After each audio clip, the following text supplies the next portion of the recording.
बिस्मिल्लाहिर्रहमानिर्रहीम। फैक्टिकल के मोअज़्ज़ज़ नाज़रीन को अस्सलामु अलैकुम। नाज़रीन मोहतरम, इंसान और जानवरों के दरमियान नफ़रत और मोहब्बत का रिश्ता अरसा दराज से चला आ रहा है। टाइगर्स के लिए कहा जाता है कि इनने इंसानों को बहुत नुकसान पहुंचाया है, लेकिन हकीकत इसके उलट ही है। हर साल तकरीबन 40 से 50 लोग टाइगर की वजह से मर जाते हैं, जबकि हर साल 100 से भी ज़्यादा टाइगर्स को इंसान मार देते हैं। टाइगर्स के इंसानों पर हमला करने की सबसे बड़ी वजह टाइगर्स और इंसान का टाइगर के कुदरती घरों के तबाह होने की वजह से अक्सर होने वाला आमना सामना है। ऐसी ही कहानी इस मादा टाइगर की भी है, जो कि रूसी फ़ौज के कुछ सिपाहियों के पास मदद लेने आई। लेकिन इन सिपाहियों ने इसके साथ क्या सलूक किया और इस वाक़े का क्या नतीजा निकला, ये सब बड़ा ही दिलचस्प है और आज की वीडियो में हम नाजरीन को इसी बारे में बताएंगे। नाज़रीन गिरामी, जानवर किस कदर होशियार और अक्लमंद होते हैं इस बात से कोई नाआशिना नहीं है और ज़रूरत पड़ने पर वो इंसानों की मदद हासिल करने की कोशिश करने से भी पीछे नहीं हटते। रूस के इस यकबस्ता इलाके में सर्दियों का मौसम इन ड्यूटी पर मामूर फ़ौजियों के लिए बड़ा ही सख्त होता है। अगरचे इस इलाके में इन फ़ौजियों को दुश्मन का खौफ नहीं होता, लेकिन इस इलाके का सख्त मौसम और आबादी से दूरी इस इलाके में ड्यूटी को बहुत ही मुश्किल बना देती है। और इसके अलावा जंगली और खूंखार जानवरों का ख़तरा पहले से मुश्किल फ़ौजी ड्यूटी को मज़ीद मुश्किल बनाने के लिए काफ़ी है। इस इलाके में ड्यूटी पर मामूर सिपाही ने एक दिन एक बड़ा ही अजीब मंजर देखा। उसने देखा कि उनकी फ़ौजी बैरक के बाहर एक मादा टाइगर तकरीबन 1 घंटे तक खड़ी रही। उसके लिए ये सारा माजरा बड़ा ही पुरस्कार था। पहले तो उसने सोचा कि शायद ये भूखी हो, लेकिन उन्हें यह पता चलने में कुछ दिन लग गए कि ये मुश्किल में गिरफ़्तार है और मदद के लिए पुकार रही है। इस टाइगर का इन फ़ौजियों की बैरक्स के सामने खड़े रहने का सिलसिला तकरीबन 3 दिन तक चलता रहा। इन दिनों में इस मादा टाइगर की एक ही रूटीन थी। ये जंगल से आती और फ़ौजियों की बैरक्स के सामने खड़ी रहती, जैसे किसी का इंतज़ार कर रही हो या कुछ कहना समझाना चाह रही हो, और फिर मायूसी के आलम में आहिस्ता आहिस्ता कदम उठाते वापस सफ़ेद चादर ओढ़े घने जंगल में गायब हो जाती। इस सिपाही को इस मादा टाइगर की इस हरकत से बड़ी ही तशवीश हुई। उस सिपाही ने अपने दोस्तों को यह सारा माजरा बताया। उन्हें काफ़ी बहस के बाद ये फ़ैसला किया कि हो सकता है यह हमें कुछ समझाना चाह रही हो, इसलिए हमें इसका पीछा करना चाहिए। आज जब वो टाइग्रेस हस्बे मामूल उस जगह आकर खड़ी हुई तो ये फ़ौजी एक मुनासिब फासले से उसकी तरफ आए और उनको देखकर ये टाइग्रेस आहिस्ता आहिस्ता जंगल की तरफ चलने लगी। इस दौरान वो बार बार पीछे मुड़कर भी देखती, जैसे उस बेज़बान का यह इशारा हो कि मेरा पीछा करते रहो। अब ये लोग इसके पीछे तेज़ तेज़ कदम उठाते चल रहे थे। अब ये मादा टाइगर जंगल के घने हिस्से में दाखिल हो चुकी थी और इन सिपाहियों को भी यकीन हो चुका था कि ये उनकी किसी मामले में मदद चाहती है। उनके दिल के किसी कोने में इस बात का खौफ भी मौजूद था कि न जाने कब इस मादा टाइगर का मूड बदल जाए और इससे पहले कि हम कुछ कर सकें ये हमें अपना लुक्मा बना चुकी हो। मौसम की शिद्दत अब उनके लिए चलना महाल कर रही थी, लेकिन इन सिपाहियों का अज़्म आज पुख्ता था और वो इस राज को जानने के लिए मौसम की परवाह किए बगैर इसके पीछे चलते रहे। इनको इस घने जंगल और बर्फ़ की मोटी तह पर चलते हुए तकरीबन 3 घंटे हो चुके थे।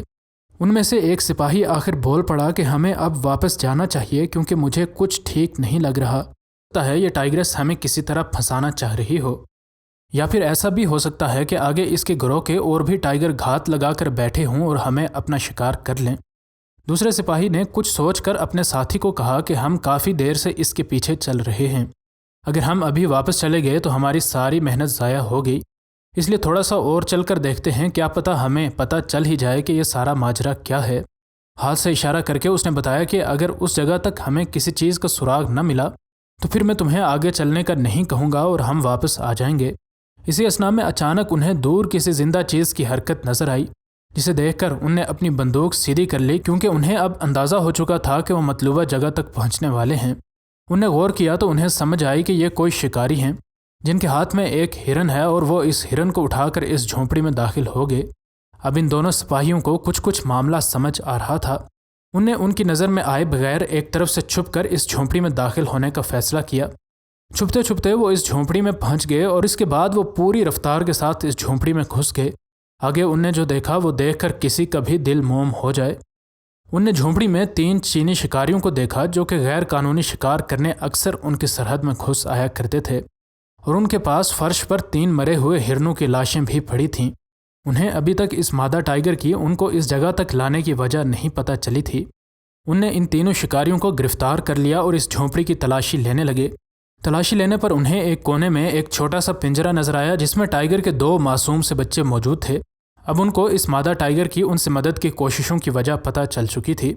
ان نے ان دونوں بچوں کو باہر لا کر آزاد کر دیا اور آن کی آن میں وہ اپنی منتظر ماں سے مل چکے تھے۔ چڑیا گھر والے زیادہ سے زیادہ لوگوں کو چڑیا گھر میں اٹریکٹ کرنے کے لیے ہفتے میں 2 دن اس ٹائیگر کو زندہ شکار ڈالتے ہیں۔ زندہ جانور کو چڑیا گھر میں ٹائیگر کے ذریعے شکار ہوتا دیکھنے کے لیے لوگوں نے چڑیا گھر کا رخ تو کیا، لیکن کسے معلوم تھا کہ اگر یہ ٹائیگر اس کے اپوزٹ بیہیو کرے تو اس سے بھی زیادہ لوگوں کا رش چڑیا گھر میں لگ سکتا ہے۔ ایک دن اس زندہ بکری کو بھی لوگوں کی تفریح کے لیے اس ٹائیگر کے پنجرے میں ڈال دیا گیا۔ ان کا پلان یہ تھا کہ بکری اس ٹائیگر کا شکار بنے گی اور لوگ بھی اس ٹائیگر کو شکار کرتے ہوئے دیکھ سکیں گے، لیکن اس ٹائیگر نے اس بکری کا شکار نہیں کیا۔ یہ بکری بھی حیران کن طور پر اس ٹائیگر سے بالکل خوفزدہ نظر نہیں آ رہی تھی اور اپنے سینگ نیچے کر کے اس پر حملہ کرنے کی کوشش کرنے لگی۔ بکری کی یہ حرکت بالکل مافوق الفطرت تھی۔ ہونا تو یہ چاہیے تھا کہ یہ بکری اس ٹائیگر سے بھاگتی اور یہ ٹائیگر اس کا تعاقب کرتا اور اسے پکڑ کر مار ڈالتا، لیکن یہ تمام تھیوریز اس کیس میں بالکل غلط ثابت ہوتی نظر آ رہی تھیں۔ نہ تو اس ٹائیگر نے اس پر حملہ کیا اور نہ ہی اس بکری کو اس ٹائیگر سے دور بھاگتے ہوئے دیکھا گیا۔ اس بکری نے یہیں پر بس نہیں کی، بلکہ جس جگہ یہ ٹائیگر سوتا تھا اس جگہ جا کر گھس گئی اور اس وجہ سے اس ٹائیگر کو ساری رات اپنے گھر کے چھت پر لیٹ کر گزارنی پڑی۔ اس چڑیا گھر کے ڈائریکٹر ڈیمیٹری میزنٹسیو کا کہنا ہے کہ ہم اس ٹائیگر کو ہفتے میں 2 بار زندہ شکار دیتے ہیں اور پچھلے 3 سالوں میں ہم نے اسے کئی ایک بکریاں، بھیڑیں، مرغے اور خرگوش کا شکار کرنے کے لیے دیے ہیں، لیکن ماں سوائے ایک بار کے اس ٹائیگر نے کبھی بھی اپنے شکار کو ریجیکٹ نہیں کیا۔ ایک بار اس نے ایک بکری کو نہیں کھایا، لیکن اگلے ہی دن علل صبح اس نے اس کا شکار کر لیا۔ لیکن اس دن جب اس بکری کو ان نے اس ٹائیگر کے پنجرے میں ڈالا تو اس ٹائیگر نے بے حد عجیب طرح بیہیو کیا اور اس بکری نے بھی۔ اس بکری نے جب اس ٹائیگر کے سامنے اتنی جرأت کا مظاہرہ کیا تو اس کی شکاری کی خصلت ختم ہو گئی، لیکن اس توقع کے باوجود کہ دوسری بکری کی طرح اس کو بھی اگلے دن صبح یہ ٹائیگر شکار کر لے گا، اس ٹائیگر نے اگلے دن بھی اس بکری کو کچھ نہیں کہا۔ ان زو کیپرز نے جتنا بھی جانوروں کے بیہیویئر کے بارے میں سیکھا اور سمجھا تھا وہ انہیں غلط ہوتا نظر آ رہا تھا، لیکن انہیں ابھی اور بھی دیکھنا تھا۔ ان لوگوں کو یقیناً اپنی نظروں پر یقین نہیں آیا ہوگا جب اگلے دن اس بکری کی لاش کے بجائے انہیں یہ ٹائیگر اس کے ساتھ کھیلتا ہوا نظر آیا۔ ان نے بھی اس ٹائیگر کو اس بکری کو کھانے پر مجبور نہیں کیا اور اس کو گوشت ڈالنے لگے۔ یہ خبر جب میڈیا پر آئی تو اس چڑیا گھر میں شکار اور شکاری کے درمیان ہونے والی اس مافوق الفطرت دوستی کو دیکھنے آنے والوں کا تانتا بند گیا۔ ڈیمیٹری میزنٹسیو نے بتایا کہ نئے سال کی چھٹیوں میں ہی صرف ان دونوں کی دوستی کو دیکھنے کے لیے 3000 لوگ آئے اور اتنے کم وقت میں کبھی بھی اتنے زیادہ لوگ ہمارے چڑیا گھر میں نہیں آئے۔ چڑیا گھر والوں کو بھی فائدہ ہونے لگا اور ان دونوں جانوروں کی دوستی پروان چڑھنے لگی۔